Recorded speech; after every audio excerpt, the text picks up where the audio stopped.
Back on the SportsMax zone, as part of his pre-election commitment, Dr. Kishore Shallow indicated there would be significant changes to the women's game across the region.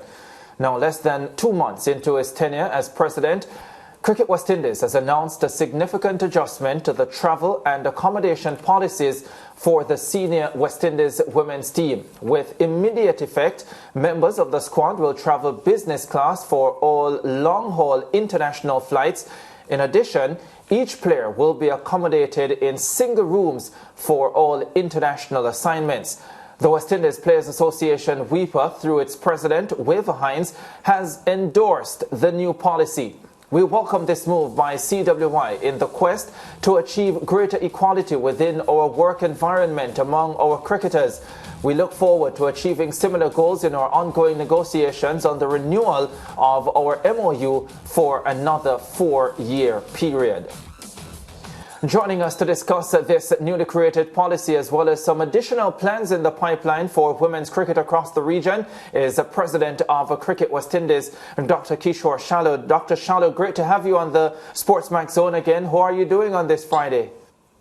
I'm fine, Ricardo. Thanks for the invitation once again. Yeah, fantastic. Explain to us, first of all, why it was so important to have this policy in place.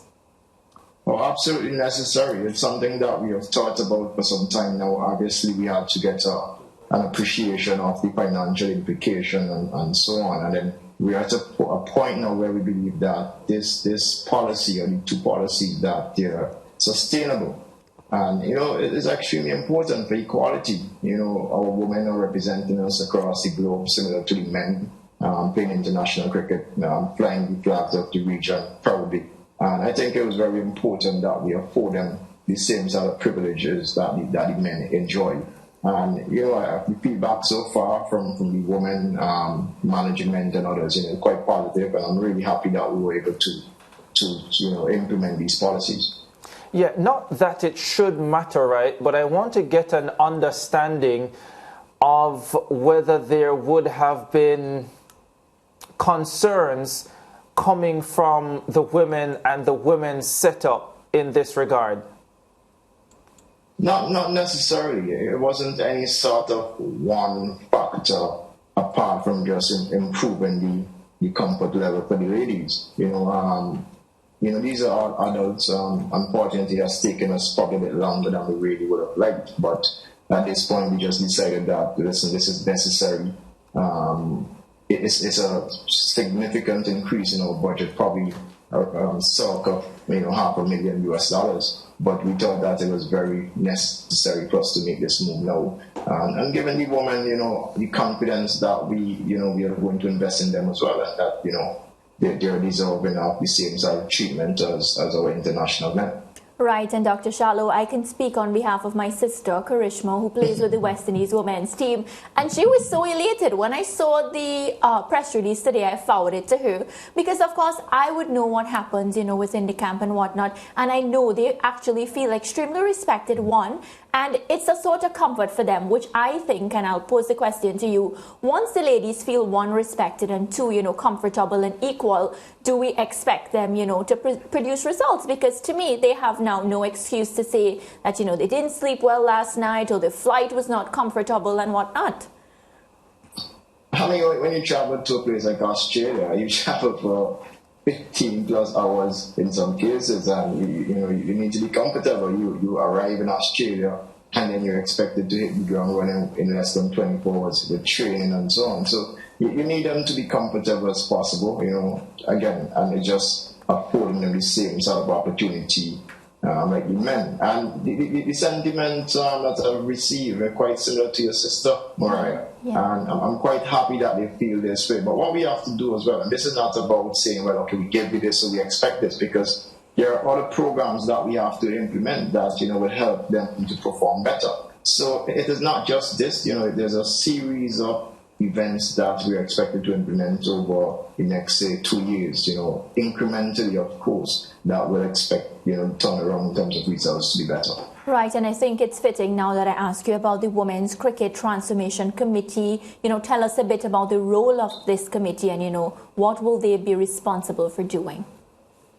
Yeah, sometimes what I've found over my time in administration of cricket, and this is not unique to the West Indies level, but even at the lower levels, national, regional, and so on, is that the emphasis is, it's easily on men, or it's consumed by men's cricket.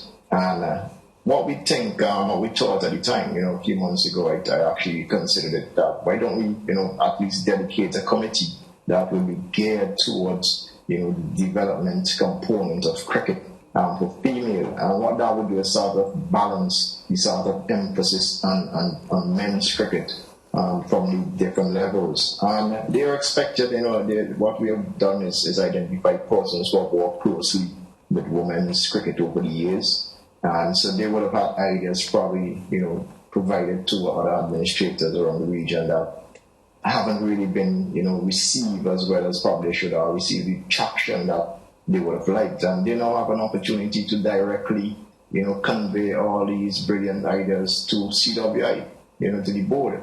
And certainly with more emphasis on giving them that sort of platform, I have no doubt that they're going to now produce, some incredible ideas and suggestions that the board will be quite willing to facilitate, and hopefully a few of them will contribute to improve women's cricket. Yeah, Dr. Shallow, you just suggested that part of the delay in implementing these changes would have been an appreciation of the financial impact. So can you say what that is now, given the fact that obviously the cost will increase significantly? Could you give us an idea of, specifically what this means from a financial standpoint?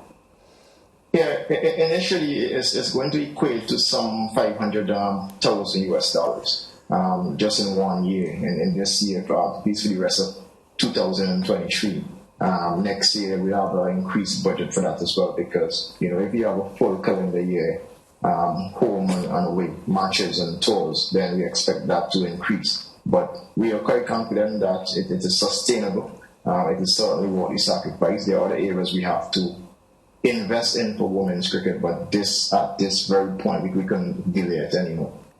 Yeah, and Mariah just touched on it a bit, but can you talk a little bit more about some of the other plans that you have in place that you just suggested would be put in incrementally over the next 2 years with regard to the women's cricket program?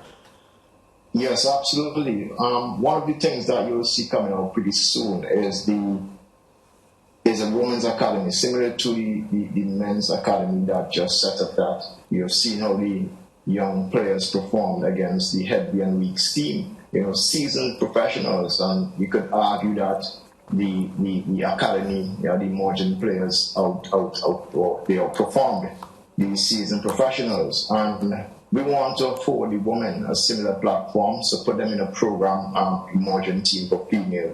So that is going to come, I think, around October this year. Also, we have begun the investment in youth cricket for women. So under 19, you would have seen them play. You would have seen us facilitating tours against USA, India in the last year or so. So there are significant investment already going into women's cricket, but we have to continue that. We have to increase where possible, and that is what I'm speaking about. Coming out there, I want to await the first meeting of that women's committee to see what new ideas they come up with as well, to see how we could find resources to support their ideas and suggestions over the next few weeks. Yeah, in terms of that women's committee, can you give us some names that will be on that panel team? Oh, yes, I could try to give you at least 4. The lead selector for sure, Anne Brown John, she's on that committee. Former West Indies captain Marissa Aguilera, she's on that committee. Chibon Smart, I'm not sure if I'm getting the first name right, Smart from Ghana, former international player. I think she retired a couple of years ago. Tremaine. She is on that. Tremaine, that's it. Tremaine. Smart, yeah.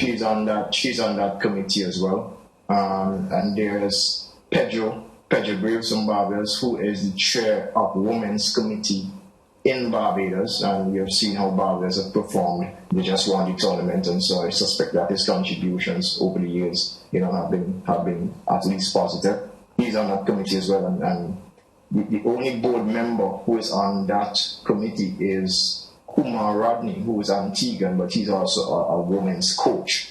And the leading level 3 coach we have in the region, Samantha Lynch, she is also on that committee. Yeah, sounds good. Also, sticking with women's cricket, but slightly different issue now.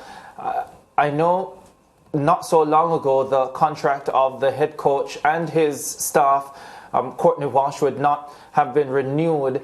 I don't think we've spoken about this since, but can you give us an idea of what the thinking was in not renewing the contracts of the women's coaching staff, and where we are now on this day, Friday, May 19, in putting together the next coaching staff for the West Indies women? Yeah, it was one of the very first decisions I had to make as president. Cuddy's contract ended at the end of March. And so a proposal, a recommendation was made first, with due rationale that it was time to move on with that program in terms of, my vision where I see women's cricket going, and just thought that, to just give that opportunity again to see, who is interested in coaching women's cricket. And, sometimes it's good to just, go back to the market and see who is available. They probably would not have been available a couple of years ago when we did that, when we went through that process. And, Cuddy would have been eligible to reapply if he wanted to. I don't think that he has the deadline for applications was, I think, a couple of days ago. So we now have, from what I've seen so far, we probably have about 25 or so applicants before us. And the process is over the next few days or the next week, we're going to shortlist the candidates and then go through an interview process similar to what we just did with the men's coaches. All right, Dr. Shallow, sounds good indeed, and we look forward to that announcement when it is indeed made. And of course, good to see strides being made as far as women's cricket is concerned, and hopefully we will have the desired result. Just a quick one before we go, because we're almost out of time. With all the investment that you are making in the women's game, let's look at the next year, for example, and can you give us an idea of what success will look like for this women's program from your standpoint as president?